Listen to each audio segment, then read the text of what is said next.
Yep, I did it again. This is going to be a quick patch tutorial of the Behringer Odyssey. I'm going to try to do the opening hit of Tom Sawyer. I always make this on every synth, so I know it's not that close, but what the hell, let's try it. So I'm going to reset the synth. We'll build it from scratch. Put all the switches down. I'm going to try to do this somewhat fast. I don't know. So the synth is, everything is set to 0, and I threw all the switches down. The Tom Sawyer patch, I think, was made with a Oberheim 4 voice, with all sawtooth waves. And so I always like to check sawtooth waves and the filter on every synth I get. This doesn't do it exact, but it does a pretty cool tone. So I'm going to show you just how to set the synth up to do this song. So octave switch, I'm going to set it in the center and just try to get to tune it. So we'll turn VCO1 all the way up. It's sitting on sawtooth now. I have no sound. I turn the VC up, open it all the way, the voltage control filter, still no sound.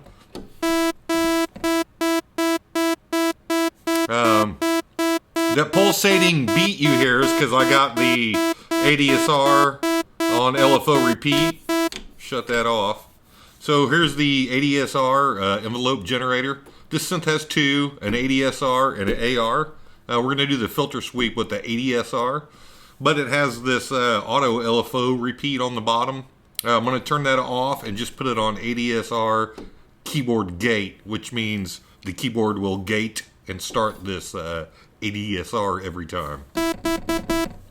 However, the voltage controlled amplifier, I got it turned all the way up. I've got it routed to the AR envelope generator.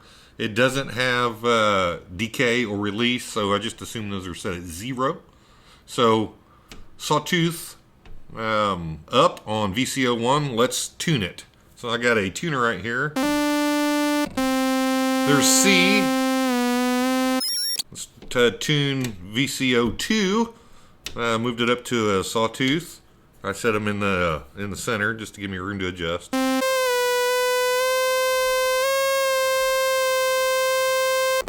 Okay, that's pretty good. We put them both together. I'm out. Oh.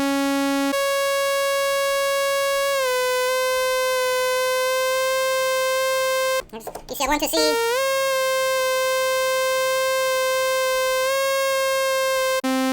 VCO2 to a C. I wonder if people, when these came out, taped the tuning down. Man, that's a... Why am I getting a high pitch?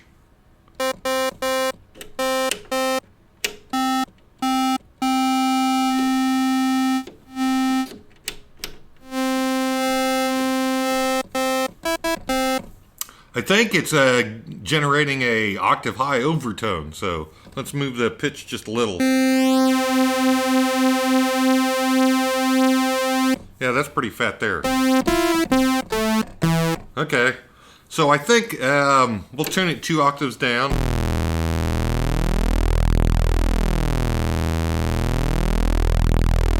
That's pretty cool.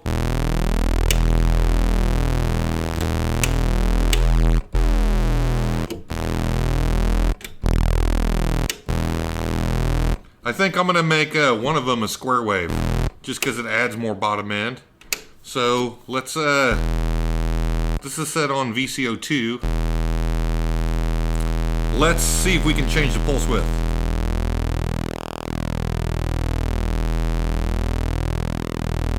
I like that. I want to get some movement in the sound, so what we'll do is switch the pulse width mod to LFO. We'll get the LFO to trigger that pulse width for us.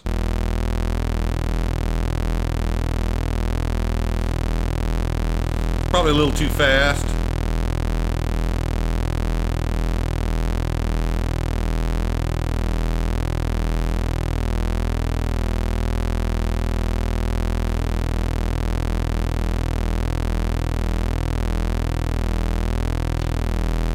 How's that sound together?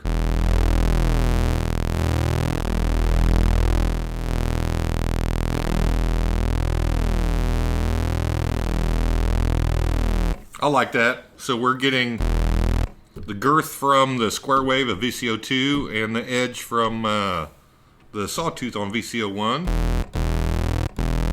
What happens if we add in, not noise, we have a ring mod available on this.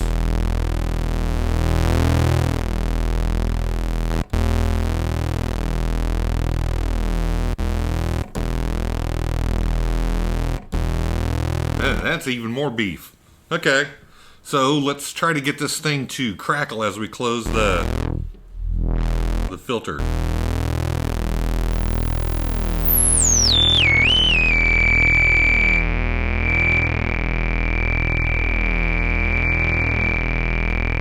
So I want it right on the edge of ringing, but not self-oscillating.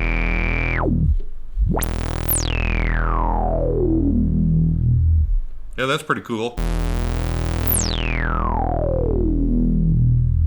So I want the ADSR envelope to close the filter frequency for me.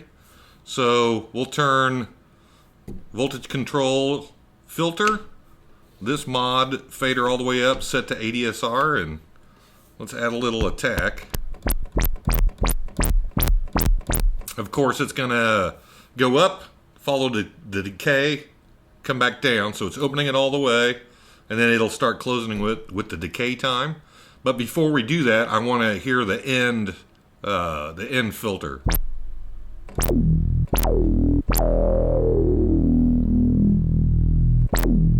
I think for the drone, it sounds good there. So let's turn the decay up.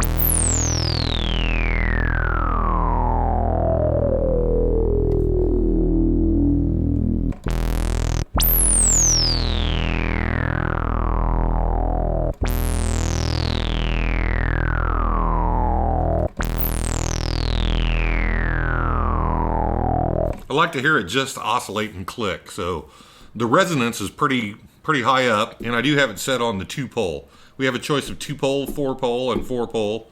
2-pole, I think, was the first one, which is probably the Moog ripoff that they were forced to stop using. Then a later full pole, and then a later 4-pole again. You can see you lose a lot of bass on the 2 4-pole setting. So we'll stick with 2-pole.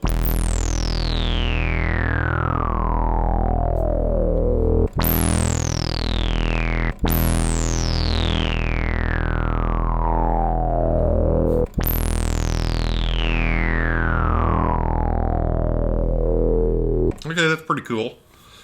The one thing the Behringer comes with is the Clark Technique effects. Now, they're okay, but they're not great. I did find there are pitch shifting in here. So if we turn the dial around to pitch shift 2, parameter 1, it's got 2 shifts, a shift A and a shift B. So shift A, you can go a whole octave down from this. So and then we'll send shift B.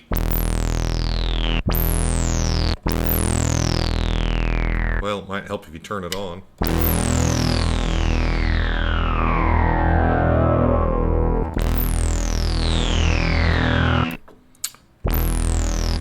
So shift A is set. It's an octave up.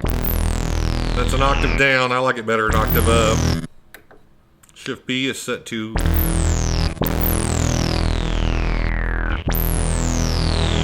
What's screwy about this is you can only set it 12 semitones up, but there's no 0 in it. You can only there's no center to the octave to the pitch shift. It's from +1 to +12 or from -1 to -12. There is no 0, so you can't duplicate pitch. So we'll set. Dang it! Forgot to select it. Pitch 2, we'll select it. So I push the parameter once. It's giving me a pitch A shift of +12. Push it a second time. We're going to put that at a -12. And then 3 is the spread. Now I got headphones on. They aren't stereo effects, but they give you stereo effect options. I'll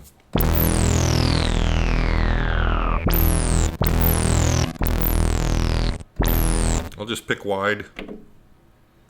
So let's make sure. Shift A is set to +12. Shift B is set to -12. The spread is set to wide. And we'll load that.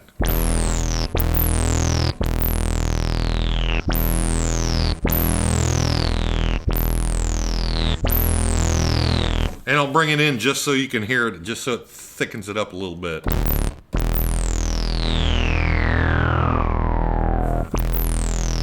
How do I give it more edge?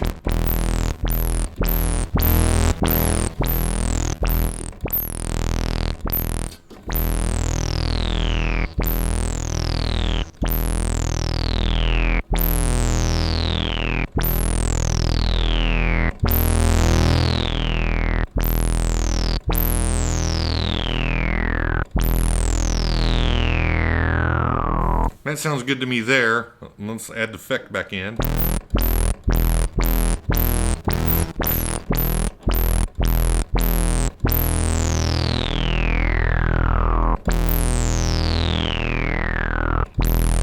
It's almost as the pitch shifting is subtracting energy.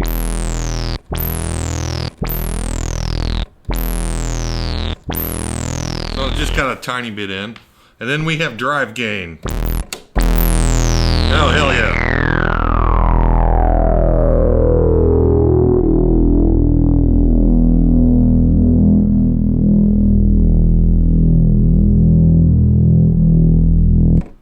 Let's put a little release.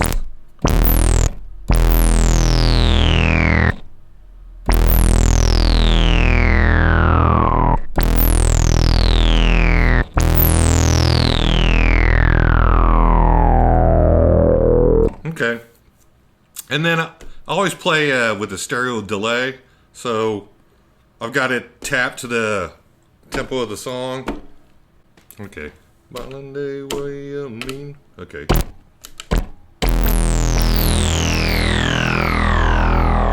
And that's it. Finally, the sound without me talking.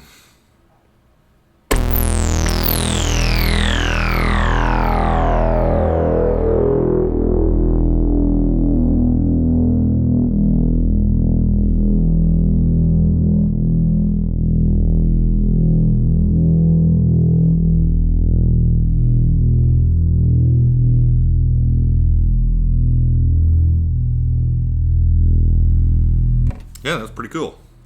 That's all. It doesn't sound exactly like it, but I think it's close enough where you could fake it. You know, whatever. It sounds good.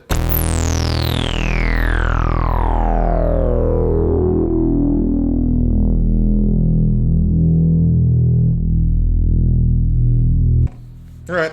That's long enough.